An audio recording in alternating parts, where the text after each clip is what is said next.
جو بچائی بھی نہیں جا سکتی، جو لٹائی بھی نہیں جا سکتی، وہ کون سی دولتیں ہیں؟ مثال کے طور پر ہمارے ماتھوں میں دو آنکھیں دیکھ لے، کیا یہ اللہ کی دی ہوئی دولت نہیں ہے؟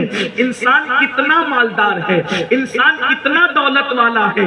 اللہ اکبر۔ مجھے بتاؤ، جو یہ شکایت کرتے ہیں مولانا اللہ نے ہمیں کیا دیا، میں پوچھتا ہوں ان دو آنکھوں کی قیمت اگر لگانا چاہو، بتاؤ اس کی قیمت کیا ہے؟ کیا کروڑوں روپے دے کر بھی کسی کو یہ دو آنکھیں بیچو گے؟ کیا یہ دو آنکھیں کسی کو دو گے؟ نہیں۔ اپنے پورے وجود کے اندر اندازہ کرو اللہ نے ہمیں دیا کیا ہے۔ بڑی معذرت کے ساتھ جو ناشکر بدبخت یہ کہتے ہیں کہ اللہ نے ہمیں دیا کیا ہے، میں کہتا ہوں اللہ نے کیا نہیں دیا ہے۔ اللہ اکبر۔ ہر نعمت تو اللہ نے دی ہے۔ اب میں بہت زیادہ تبصرہ کرنے کی بجائے صرف اشارے کرنا چاہتا ہوں، دو آنکھیں اس نے عطا فرمایا، دو کان اس نے عطا فرمایا، زبان اس نے عطا فرمائی۔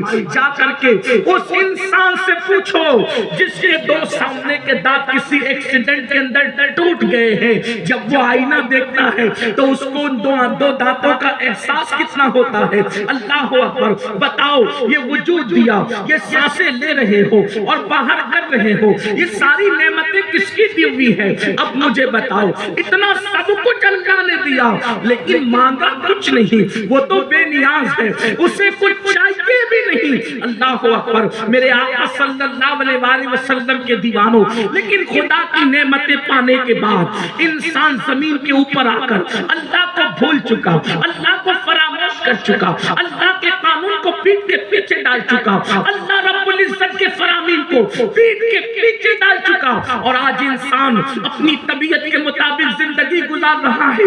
کھاتا ہے طبیعت کے مطابق، سوتا ہے طبیعت کے مطابق، اٹھتا ہے طبیعت کے مطابق، بولتا ہے طبیعت کے مطابق، اور انسان یہ سوچ رہا ہے میں تو اپنی من کی زندگی گزار رہا ہوں، میں تو اپنی منمانی کر رہا ہوں، مجھے کون کیا کرے گا؟ مگر یاد رکھنا دنیا کے دوسرے مذاہب کے انسان اگر یہ بات کہیں یا سوچیں تو ان کا اپنا معاملہ ہے، لیکن جنہوں نے محمد رسول اللہ صلی اللہ علیہ وآلہ وسلم کا کلمہ پڑھا ہے وہ یہ نہیں سوچ سکتا، کیونکہ ہمارے یہاں مرنے کے بعد فنا نہیں ہے، مرنے کے بعد اللہ اکبر، مرنے کے بعد ختم ہو جانا نہیں ہے، مرنے کے بعد مٹ جانا نہیں ہے، مرنے کے بعد تباہ ہو جانا نہیں ہے، مرنے کے بعد تاریخی نہیں ہے، بلکہ واللہ اس زندگی سے خوبصورت زندگی موت کے بعد کی زندگی ہے۔ لوگ کہتے ہیں موت کے بعد کی زندگی اس سے خوبصورت زندگی کیسے ہے؟ تو ہم ان کو بتاتے ہیں اگر کافر ہے، مرتد ہے، بے دین ہے تو اس کے لیے تباہی ہے، لیکن رسول اللہ کا وفادار ہے تو مرنے کے بعد کی زندگی کتنی خوبصورت ہے۔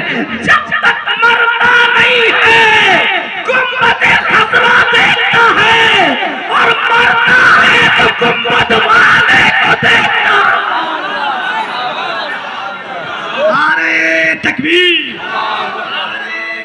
میرے امام کہتے ہیں جان تو جاتے ہی جائے گی قیامت، یہ ہے اب یہاں مرنے پہ ٹھہرا ہے نظارہ تیرا، اب یہاں مرنے پہ ٹھہرا ہے نظارہ تیرا۔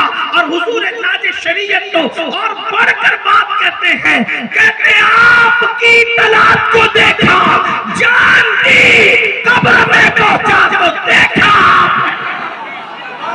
نعرہ تکبیر، نعرہ رسالت، نعرہ مدینہ کانفرنس۔